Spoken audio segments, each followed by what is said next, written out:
Are you an overthinker? Do you get bogged down in thinking on things so much you never get anything down? You never get anything accomplished. You don't get your YouTube video posted. You don't get that project done. Overthinking isn't about thinking too much, it's about being stuck in a loop of thoughts that don't give us any answers. Overthinking's also the art of creating problems that don't even exist. I've spent my life dealing with my own overthinking, and in this video, I want to share with you 3 things that I let go of and 1 thing that I went with to get over my problem of overthinking.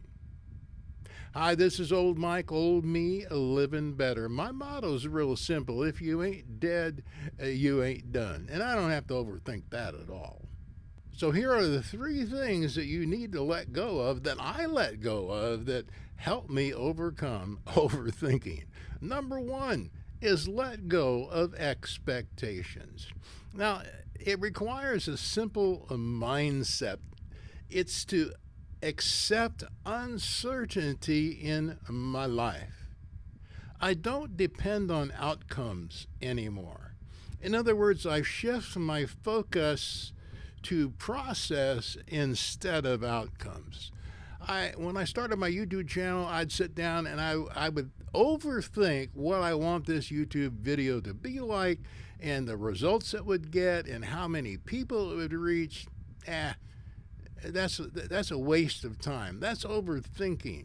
Instead, I concentrated on the process, getting my thumbnail right, getting my description right, getting my title right. Whatever the project is that I'm doing, I've discovered once I get into the process of it and stop overthinking the outcomes and get rid of the expectations, I do not overthink like I used to. What about you? Are you an overthinker? Do expectations get in the way? Do you overthink that area? Let me know in the comments below. Number 2, let go of fear. Number 1 is let go of expectations. Number 2 is let go of fear. The fear of failure, rejection, the unknown, man, that has led me to so much wasted overthinking in my own life. I've been paralyzed by fear, paralyzed to the fear of rejection. I've learned that I need to take fear head on. Early on in my life, I attended a conference where Stephen Covey was the speaker, author of 7 Habits of Effective Leaders. I think that's the name of the book. He said something that I've tried to practice all of my life. I've not always done it well, but here it is. Do the hardest thing, the thing you fear most, do that first in the morning. First in the day, do the hardest thing, the thing you fear most. Because when you do that, the rest of the day will be wonderful. It'll all be downhill after that. So number 1 is let go of expectations. Number 2, let go of fear. Number 3 is let go of the voices. I'm talking about the voices in my head, my own critic. I'm my own worst critic. I'm not my best critic, I'm the worst critic. So I have this inner critic and everybody else that are critics. I need to let go of the critical voices in my life, and that will help me to stop overthinking. When I get criticisms, I tend to dwell on what the criticism is, whether it's coming from me or someone else, and then I overthink whatever that criticism is. Mel Robbins, in her book, Let Them Theory, she has a very, very simple process. Let them, let me. In other words, I don't care what people think. I don't care what people say. Let them think or say whatever they're going to do. But let me respond in a way that is positive, full of energy, full of life. Do not let other people, my own voice, my own critic, and other critics destroy what I'm doing. I've wasted more time overthinking things when people criticize me or I'm my own worst internal critic. So those are the 3 things to let go of. Let go of expectations, let go of fear, let go of the voices. But what do I need to go with if I'm going to let those things go?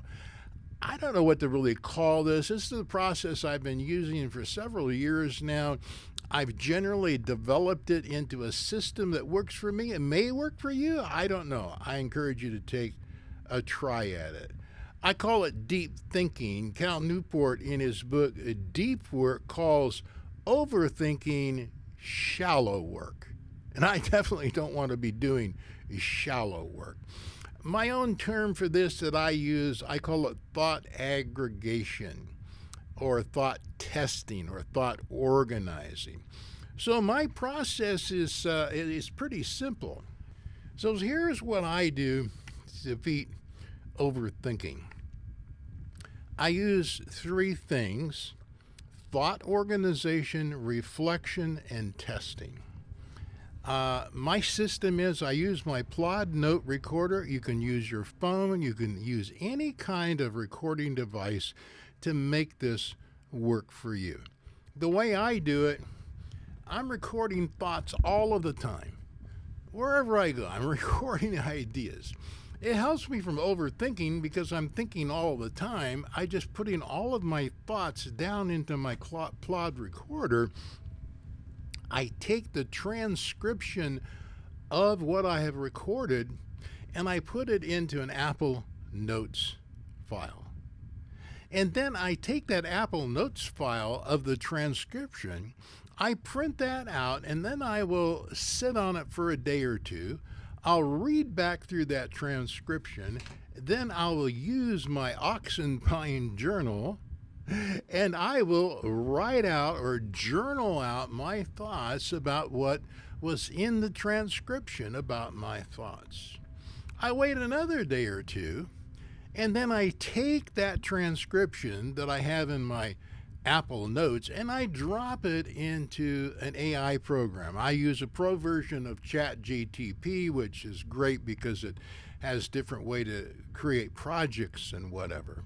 So I will drop that transcription into an AI program, and I have a very simple prompt. Here's my prompt. I'm just going to read it to you.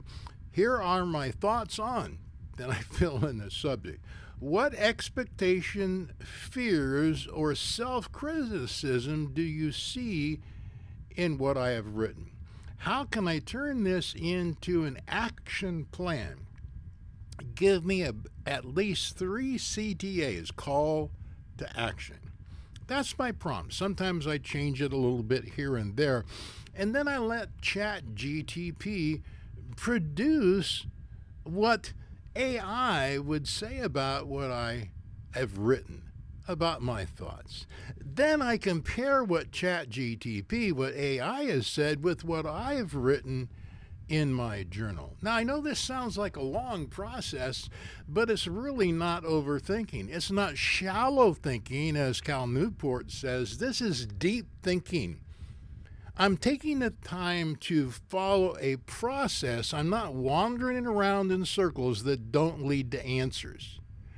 I am doing an organized process that produces, at least for me, a wonderful, vast treasure house of ideas and clarity that gives me answers to questions, helps me set my course for where I'm going in life and where I'm going in my YouTube channel.